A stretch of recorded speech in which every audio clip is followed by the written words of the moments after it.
Hi hello ನಮಸ್ಕಾರ, ಮತ್ತೊಂದು ಹೊಸ ವಿಡಿಯೋಗೆ ಸ್ವಾಗತ ಸುಸ್ವಾಗತ. ಸೊ ನಾನು ನಿಮ್ಮ ಸುಶಾಂತ್. ಸೊ ನಾವಿವತ್ತು ಅಂತೂ ಇಂತೂ ಫೈನಲಿ ಇಡ್ತೀನ ಶಾರ್ಟ್ ರೈಡ್ ಹೊಡೆದು ಬೇಜಾರಾಗಿ ಫೈನಲಿ ಇವತ್ತೊಂದು ಲಾಂಗ್ ರೈಡು ಹೋಗೋಣ ಅಂತೇಳಿ ಒಂದು 3 days ಪ್ಲ್ಯಾನ್ ಮಾಡ್ಕೊಂಡು ಬಂದಿದ್ದೀವಿ. ಈಗ ಆಲ್ರೆಡಿ ನಾವು ತೀರ್ಥಹಳ್ಳಿಯಿಂದ ಮುಂದಿದ್ದೀವಿ, ಕಳಸ ಹತ್ರ ಇದ್ದೀವಿ. ಇನ್ನು ನಾವೀಗ ಇಲ್ಲಿ ಸಂಸೆಯಲ್ಲಿ ಗಣಪತಿ ಟೆಂಪಲ್ ಇದೆ ಅಲ್ವಾ, ಆ ಟೆಂಪಲ್ಗೆ ಹೋಗ್ಬಿಟ್ಟು ನೆಕ್ಸ್ಟ್ ಪ್ಲ್ಯಾನ್ ನೋಡ್ಬೇಕು, ಅಲ್ಲಿ ಬೇರೆ ಪ್ಲೇಸ್ಗೆ ಹೋಗೋದಿದೆ. This is my team. ನಮ್ಮ ಟೀಮ್ ಅಂದರೆ ಇಷ್ಟೇ ನೋಡಿ, ಇವರೇ ಇಬ್ಬರು, ನಾನೊಬ್ಬ, 3 ಜನ. ಫಸ್ಟ್ ಟೈಮು ಸಂಸೆ ಬರುವಾಗ ಇಲ್ಲಿ ಗಾಡಿ ನಿಲ್ಲಿಸ್ಬಿಟ್ಟು ನನ್ನ ಕ್ಯಾಮ್ರದೇನೋ ಚಾರ್ಜ್ ಎಲ್ಲ ಹಾಕ್ಕೊಂಡು ರೆಕಾರ್ಡ್ ಮಾಡ್ಕೊಂಡು ಹೋಗಿದ್ದೆ. ಅವಾಗ ಏನಾಗಿತ್ತು ಅಂದರೆ ಕ್ಯಾಮ್ರಾದಲ್ಲಿ ಸೆಟ್ಟಿಂಗ್ಸ್ ಎಲ್ಲ ಮಾಡ್ಕೊಬೇಕಿತ್ತು, ನನಗೆ ಅದ್ರ ಬಗ್ಗೆ ಅಷ್ಟು ನಾಲೆಡ್ಜ್ ಇರಲಿಲ್ಲ ಅವಾಗ ಏನಾಗಿತ್ತು ಅಂದರೆ, ಈಗ ಹಳೆ ವಿಡಿಯೋ ಇದೆ ಅಂದ್ಕೊಳ್ಳಿ, ಹಳೆ ವಿಡಿಯೋ ಜೊತೆ ಈಗ ಹಳೆ ವಿಡಿಯೋ ಎಲ್ಲ ಬ್ಯಾಕ್ ಸೈಡಿಂದ ಡಿಲೀಟ್ ಆಗ್ತಾ ಬಂದು ಹೊಸ ವಿಡಿಯೋ ಅದ್ರಲ್ಲಿ ಶೋರ್ ಆಗ್ತಾಯಿತ್ತು ಮೆಮೊರಿಯಲ್ಲಿ. ಅಂದರೆ ಕಾರ್ಡ್ ಫುಲ್ ಆದರೂ ಕೂಡ ಅಲ್ಲಿ ವಿಡಿಯೋ ಎಂಡ್ ಆಗ್ತಾ ಇರಲಿಲ್ಲ.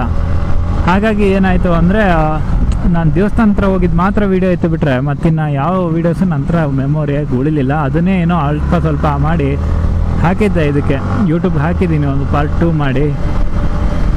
ಸೊ ಯಾರೆಲ್ಲ ನೋಡಿಲ್ಲ ನೋಡ್ಕೊಬನ್ನಿ. ಆದರೆ ಅವಾಗಿನ ಲಾಗ್ ಏನು ಅಷ್ಟು ಚೆನ್ನಾಗಿರಲಿಲ್ಲ, ಇವಾಗಾದ್ರೂ ಸ್ವಲ್ಪ ಮಾತಾಡೋದು ಕಲ್ತಿದ್ದೀನಿ. ಆವಾಗ ಸ್ವಲ್ಪ ಸ್ಟಾರ್ಟಿಂಗ್ ಅಲ್ವಾ, ಇವಾಗಲೂ ಏನು ಫುಲ್ ಏನು ಕಲ್ತಿಲ್ಲ, ಆದರೂ ಒಂದು ಲೆವೆಲಿಗೆ ಬೆಟರ್ ಅಂದ್ಕೊತೀನಿ.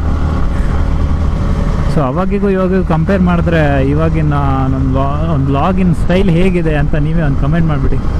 ಇನ್ನೂ ಏನಾದ್ರು ಚೆನ್ನಾಗಿ ಮಾಡ್ಕೊಬೇಕಾ ಹೇಗೆ ಅಂತ. ನಮ್ಮದೊಂದು ಧರ್ಮಸ್ಥಳ ಅಂತೇಳಿ ನಾನು ಶ್ಯಾಮ್ ಹೋಗಿದ್ವಲ್ಲ ಲಾಂಗ್ ರೈಡು, ಅದನ್ನು ಬಿಟ್ಟು ಮತ್ತೆ ಲಾಂಗ್ ರೈಡ್ ಅಂದರೆ ಇದೇನೆ.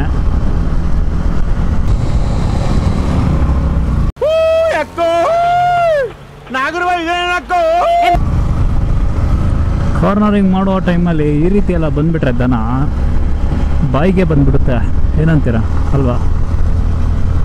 ಜೈಪುರದ ಒಂದು ಎಂಟ್ರೆನ್ಸ್ ಇದು. ಜೈಪುರ ಅಂದರೆ ಕೊಪ್ಪ.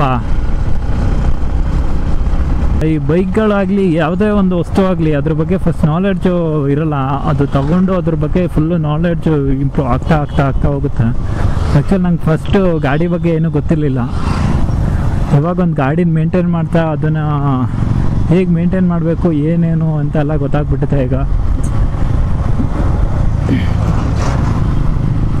ಆವಾಗಲೇ ನನಗೇನಾದ್ರು ಬೈಕ್ಗಳ ಬಗ್ಗೆ ನಾಲೆಡ್ಜ್ ಇದ್ಬಿಟ್ಟಿದ್ರೆ ಇಷ್ಟೊತ್ತಿಗೆ ADV 250 390 ತೊಗೊಂಡ್ಬಿಡ್ತಿದ್ದೆ. ಮಿಸ್ ಆಗಿ ಎಂಟಿಗೆ ಬಂದುಬಿಟ್ಟಿದ್ದೀನಿ. ಸೊ ಫ್ಯೂಚರಲ್ಲಿ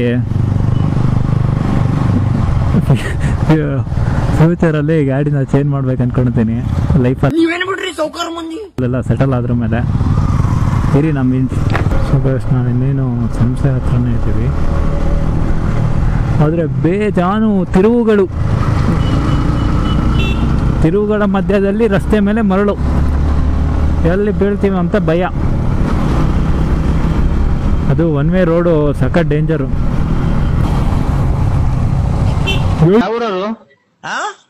ಯಾವೂರರು? ಬೆಳ್ತಂಗಡಿ. ಓಹೋ, ಧರ್ಮಸ್ಥಳ. ಮೊನ್ನೆ ಅಲ್ಲೇ ಬಂದ ಸ್ವಾಮಿ, ನಾವು ಬಂದಿದ್ದು ಬೆಳ್ತಂಗಡಿಗೆ. ಬರಕಿಲ್ವಾ? ನಮ್ಮ ಮನೆಗೆ ಬರಕಿಲ್ವ್ರ? ಬರಕಿಲ್ವಾ ನಮ್ಮ ಮನೆಗೆ? ನಿಮ್ಮಂತವ್ರು ನಮ್ಮ ಮನೆಗೆ ಬರಬೇಕು. ಆಮಾಗ ವಾವ್, ಎಷ್ಟು ಸೂಪರ್ ಆಗಿದೆ ನೋಡಿ ಇದು, ಈ ಕ್ಲೈಮೇಟು, ಈ ಮರ. So next level. I think ಎತ್ತಿನ ಭುಜ ಅಂದರೆ ಅದೇ ಅನ್ಕೊಂತೀನಿ, ನಂಗೆ ಗೊತ್ತಿಲ್ಲ. ನೀವು ಯಾರು ಹೋಗಿದ್ರೆ ಒಂದು ಕಮೆಂಟ್ ಹಾಕಿ, ಯಾಕಂದರೆ ಅದು ಅದೇ ಶೇಪಲ್ಲಿ ಇರೋದ್ರಿಂದ ಒಂದು ಪಟ್ಟ ನೆನಪಾಯ್ತು ನೋಡಿ. ಅದು ಹಾಗೆ ಇಲ್ವಾ, ಎತ್ತಿನ ಭುಜ ಅದೇ ಥರ.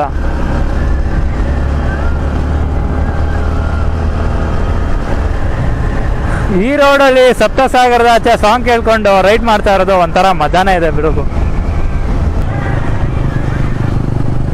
ಓ, ಘಾಟಿ ಎಕ್ಸ್ಪ್ರೆಸ್. ಸೊ ಅಂದರೆ ಘಾಟಿ ಎಕ್ಸ್ಪ್ರೆಸ್ ಅಂದರೆ ಇವರು ಎಷ್ಟು ಯಾವ್ಯಾವ ಘಾಟಿಯಲ್ಲಿ ಗಾಡಿ ಹೊಡೆದಿರ್ಬೋದಲ್ವಾ. ವಾ ಎಷ್ಟು ಖುಷಿ ಆಗುತ್ತೆ ಅಂದರೆ ಇದನ್ನೆಲ್ಲ ನೋಡಲಿಕ್ಕೆ. ನೋಡಿ ಎಷ್ಟು ಚಂದ ಕಾಫಿ ಎಸ್ಟೇಟ್ ಇದು, ಸೂಪರ್. ಮಳೆಗಾಲದಲ್ಲಿ ಇನ್ನೂ ಚಂದ ಇರುತ್ತೆ.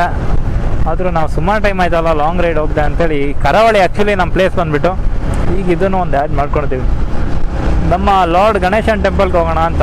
ಸೊ ಶಾಂತಿಪುರ. ಸೊ ಇಲ್ಲಿ ತುಂಬ ಶಾಂತವಾಗಿರ್ತಾರೆ ಅನ್ನೋದನ್ನು, ಅದಕ್ಕೆ ಶಾಂತಿಪುರ ಅಂತಲೇ ಹೆಸರಿದೆ ಅನ್ಸುತ್ತೆ. ನಾವೀಗ ಕಳ್ಸ ರೀಚ್ ಆದ್ವಿ. ಸೊ ಕಳ್ಸದಲ್ಲಿ ಈಗ ಆಲ್ರೆಡಿ ಟೈಮ್ ಬಂದ್ಬಿಟ್ಟು 2 ಗಂಟೆ ಮೇಲಾಗಿದೆ. ಊಟ ಮಾಡಿಕೊಂಡು ಸಂಸೆ ಹೋಗೋಣ ಅಂತ. So A few moments later. So finally ಕಳ್ಸದಲ್ಲಿ ಊಟನೆಲ್ಲ ಮುಗಿಸ್ಬಿಟ್ಟು ಸ್ವಲ್ಪ ಹೊತ್ತಲ್ಲಿ ಟೈಮ್ ಸ್ಪೆಂಡ್ ಮಾಡಿದ್ವಿ. ಸಿಕ್ಕಾಪಟ್ಟೆ ಟಯರ್ಡ್ ಆಗಿತ್ತು. ಸೊ 95 ಕಿಲೋಮೀಟರ್ಸ್ ನಾನ್ ಸ್ಟಾಪ್ ಹೊಡೆದಿದ್ವಿ. ಈಗ ಒಂಚೂರು ರೆಸ್ಟ್ ತೊಗೊಂಡು ಹಿಂಗೆ ಹೊರಟ್ವಿ.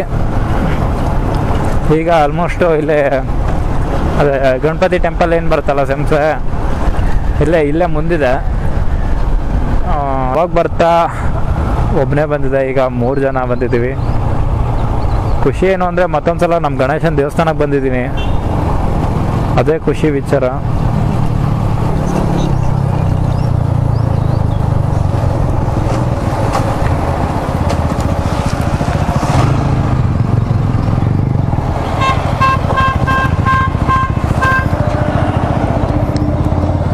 ಸೊ ಫೈನಲಿ ಡೆಸ್ಟಿನೇಷನ್ ರೀಚ್ ಆಗಿ ಆಯಿತು. ಸೊ ಇದೆ ಸಂಸೆ ಗಣಪತಿ ಟೆಂಪಲ್. ಇದೆ ಮಗ, ಮಳೆಗಾಲದಲ್ಲಿ ತುಂಬ ಚೆನ್ನಾಗಿರುತ್ತೆ. ಮಳೆಗಾಲದಲ್ಲಿ ತುಂಬ ಚೆನ್ನಾಗಿರುತ್ತೆ.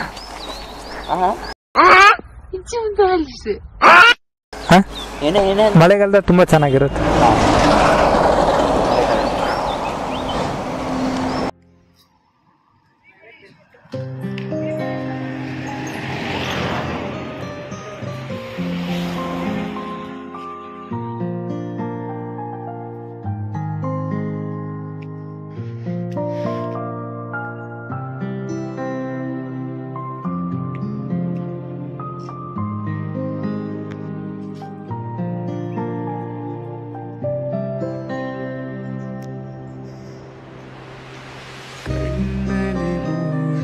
ಹನಿಗವನ ಕಾಯಿಸಿನಿ ಕಾಡಿದರೆ ನೂತನ ಭಾವದ ಆಗಮನ ನೀ ಬಿಡದೆ ನೋಡಿದರೆ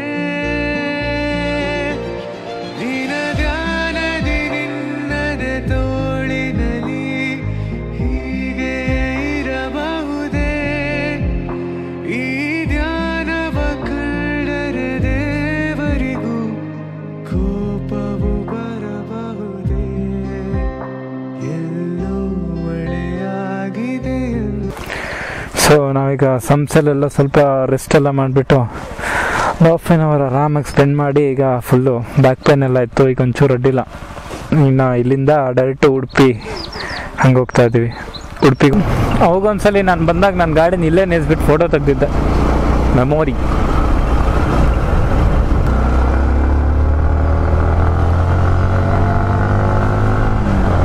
ಸೊ ಇಲ್ಲಿಂದನಾದರೂ ಒಳ್ಳೆ ರೋಡ್ ಸಿಗುತ್ತಾ ಅಂತ ನೋಡೋಣ. ಈಗೇನೋ ಇರೋ ರೋಡ್ ಚೆನ್ನಾಗಿದೆ. ಇನ್ನು ಉಡುಪಿ ಹೋಗ್ಬೇಕು. ಉಡುಪಿಯಲ್ಲಿ ಒಂದು ಒಳ್ಳೆ ರೋಡ್ ಸಿಕ್ತು ಅಂದರೆ ಸಖತ್ತಾಗತ್ತೆ ಮಾತ್ರ. ಸಖತ್ತಾಗಿದೆಯಲ್ಲ ಪ್ಲೇಸು. ಇದರಲ್ಲಿ ಎಸ್ಟೇಟ್ ಇದು. ಈ ಸೈಡೆಲ್ಲ ಬಂದುಬಿಟ್ರೆ ಒಳ್ಳೆ ಎಸ್ಟೇಟಿನ ಹೆಸರುಗಳನ್ನೆಲ್ಲ ನೋಡ್ಕೊಂಡ್ಬಿಡ್ಬೋದು. ಹೋ ಅಡಿಕೆ ಮರ ಅಂತೂ ಒಣಗೋಗ್ಬಿಟ್ಟಿದೆ, ನೀರೇ ಇಲ್ಲ. ಮಳೆನೇ ಬರಲಿಲ್ಲ ಇನ್ನು ನೀರಲ್ಲಿ.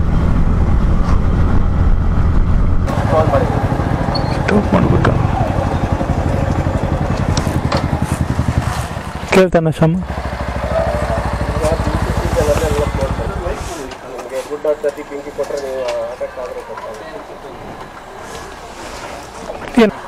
ಹಲೋ, ಏನು ಇಲ್ಲಿ ನಿಲ್ಬೇಕಾ?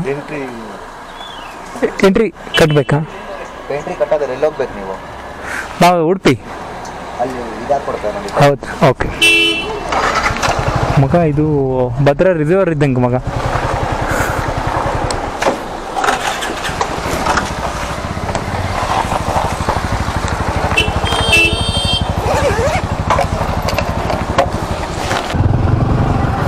ಸರ್, ಈಗ ಇದೇ ಹೈವೇಲೆ ಹೋದ್ರೆ ಆಯ್ತಲ್ವಾ?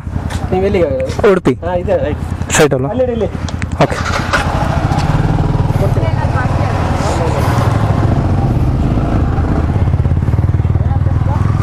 ರೈಟ್.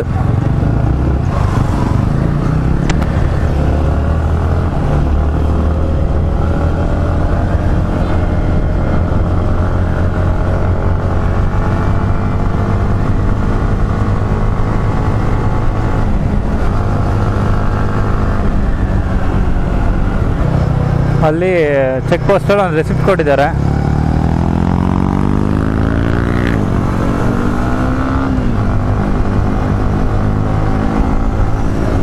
ರೆಸಿಪ್ಟ್ ಕೊಟ್ಟಿದ್ದಾರೆ. ಆ ರೆಸಿಪ್ಟ್ನ ಅಲ್ಲಿ 45 ಕಿಲೋಮೀಟರ್ಸಲ್ಲಿ ಚೆಕ್ ಪೋಸ್ಟ್ ಇದೆಯಂತೆ.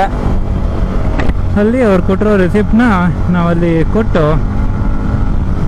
ಹೋಗ್ಬೇಕಂತೆ. 1.5 ಅವರ್ಸ್ ಟೈಮಿಂಗ್ ಇರುತ್ತಂತೆ, ಅಷ್ಟರೊಳಗೆ ನಾವು ಹೋಗ್ಬೇಕಂತೆ.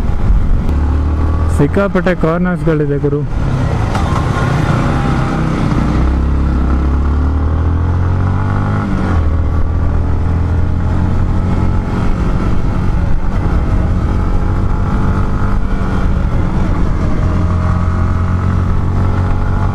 ಇಲ್ಲಿ ಕಾಡು ಅಂದರೆ ಫಾರೆಸ್ಟ್ ಏರಿಯಾ ಅಲ್ವಾ ಅದು, ಹಾಗಾಗಿ ಏನೋ ರೆಸಿಪ್ಟ್ ಎಲ್ಲ ಕೊಟ್ಟಿದ್ದಾರೆ.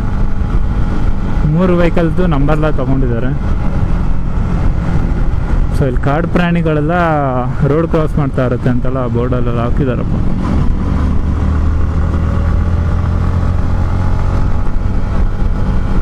ಅಲ್ಲೊಂದು ಟೀಮ್ ಅಂತ ಆ್ಯಕ್ಚುಲಿ ರೈಡರ್ಸ್ದು, ಅವ್ರು ಯಾವ ಕಡೆ ಹೋದ್ರು ಅಂತ ಗೊತ್ತಾಗಲಿಲ್ಲ.